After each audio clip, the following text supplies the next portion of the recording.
Hey there, students.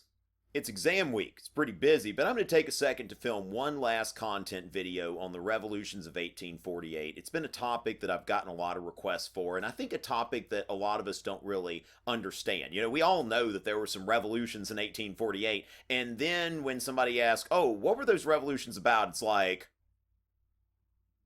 ah! Okay, that was pretty much my reaction as a teacher when somebody would ask me this. So I decided I was just going to research this and find out what the heck actually happened. And this goes out to Know We Are and Haley in New Jersey because they're awesome to me and they deserve it. All right, shout out there. And let's go ahead and move on to the actual revolutions.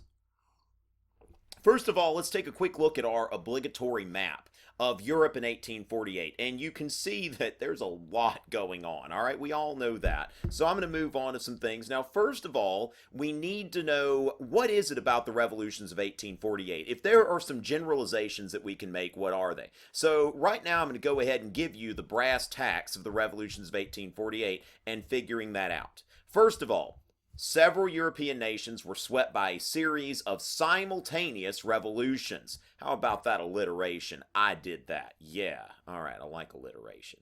Two, these revolutions generally failed and conservatives regained power. So keep in mind there's a lot going on, a lot of governments being modified and overthrown, but at the same time the conservatives at the end are back. And three, Britain and Russia did not experience the revolutions that otherwise swept over the continent. So keep in mind that you've got those exceptions, Britain and Russia, and we're going to talk about why later in the lecture. Also, the revolutions of 1848 represent the end of the age of Metternich, going from the Congress of Vienna to the revolutions of 1848. Sorry, Caitlin. I know it hurts. Before I talk about the revolutions, it's very important that we go ahead and discuss the revolutionaries, because part of the reason for the initial success of the revolutions of 1848 is that there are a lot of groups who are coming together to oppose the conservative order. Now, of course, then part of the reason for the ultimate failure of the revolutions of 1848 is that these groups were not really necessarily compatible with each other. So first of all, you've got the liberals who wanted to limit church influence and state power. They wanted generally Republican government, government without a monarchy, that sort of thing, and economic freedom and civil liberties.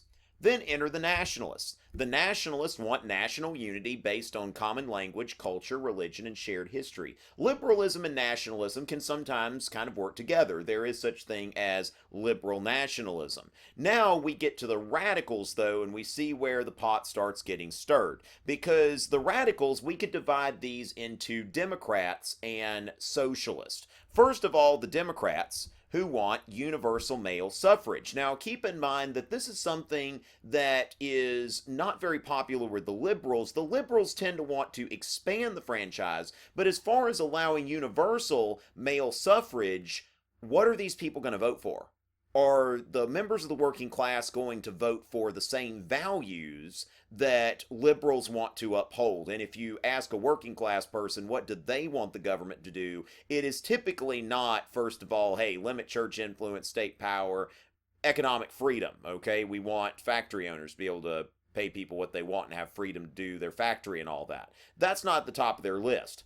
A lot of them may have sympathies toward socialism. Now, as far as the socialists, what they want is worker ownership of the means of production. A lot of times they want redistribution of wealth. They want higher taxes in order to pay for their programs and all of that kind of stuff. So the socialists and the liberals especially don't play well together, and they're not really going to be able to form a lasting alliance to form a working government, which is going to lead to the conservatives regaining power.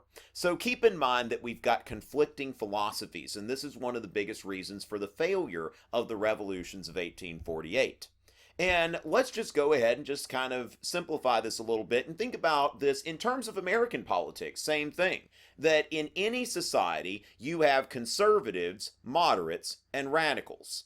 And it really depends on who are the moderates going to support. Are they going to support the conservatives or are they going to support the radicals? And oftentimes the direction they go is the direction that the government is going to go. So when conservatives are too conservative, then moderates may lean toward the radicals. But then what inevitably happens is that the radicals get too radical. And then we see that they run back to the conservatives, which is what happens here in some of these revolutions. Keep in mind that I'm going to make some generalizations, but we can't necessarily apply every one of those generalizations to every revolution. So, our obligatory map again. And in the next segment of this lecture, I'm going to divide it up because it's going to be rather long for such an obscure topic. We're going to talk about France. But keep in mind, in this segment, you got the basics as far as the simultaneous revolutions in Europe. Europe was swept by a series of simultaneous revolutions. I didn't even have to look at my lines. I just remembered that because of the alliteration.